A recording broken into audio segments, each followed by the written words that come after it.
Good morning, backyard kids. As you know, this month we have been talking all about humility and learning how we can have that through following Jesus. So, what is humility? Well, humility is showing someone that they're important, oftentimes by giving up something that we think that we deserve. And as we're going to hear through this story, and as we've heard so far this month, Jesus is the most amazing example of humility. So, since the beginning of this school year, we've been going through God's big story, the Bible. In the last few weeks, we've been talking about Jesus' life and his ministry and all of the things that he did and all of the ways that he showed humility in our world. So, we know that at the end of Holy Week, that Jesus was crucified, that he was buried, and that he then was resurrected and rose from the dead. And today's story happened right after that.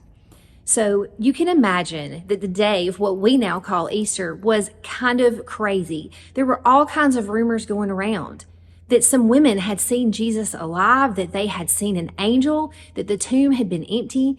And for those who hadn't been there, it was kind of hard to know what to believe. And so people were confused, they were scared, and they were still sad because they didn't know if they should believe that Jesus, whom they loved, had actually rose from the dead or not. So one of these men was named Cleopas, and he and a friend were walking several miles down a road, and they were sad and they were confused, and they were talking together about all of the things that had happened. And as they were going, a stranger joined them as they were traveling down the road. He caught up to them and he started walking with them, and he asked them, "What are you guys talking about?" And so they told him everything that had happened, starting at the very beginning and ending with the rumored resurrection and the people who maybe had seen Jesus, and it just expressing their confusion and sadness. So the man stopped and he went back and he started talking to them about Scripture and how through all these years, Scripture had foretold Jesus coming and all the things that he had gone through. And he explained how the prophecies had predicted these things that would happen and how they had to happen in order for it to be fulfilled. And as they got to where they were going, Cleopas and his friend were not ready for the conversation to be over. They were learning so much from this stranger and they wanted to hear more. And so they asked the stranger to come with them to their home, and he decided to do that. As they came inside, they got ready and they gathered together. And the man prayed for them, he blessed their meal, and as they picked up bread to break it for them and to start serving it to them, they realized that this was no stranger that had been walking with them. This was Jesus.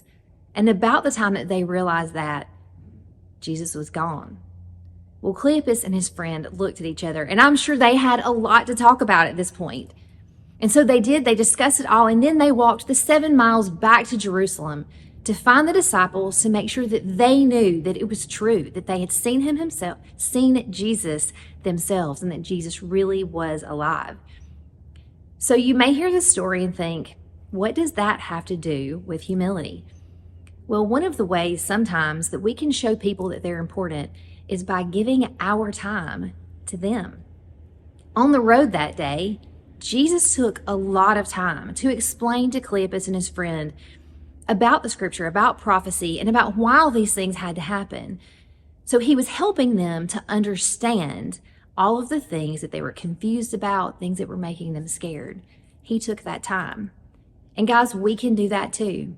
And that's our bottom line this week, is to spend our time making sure that people understand, just like Jesus did.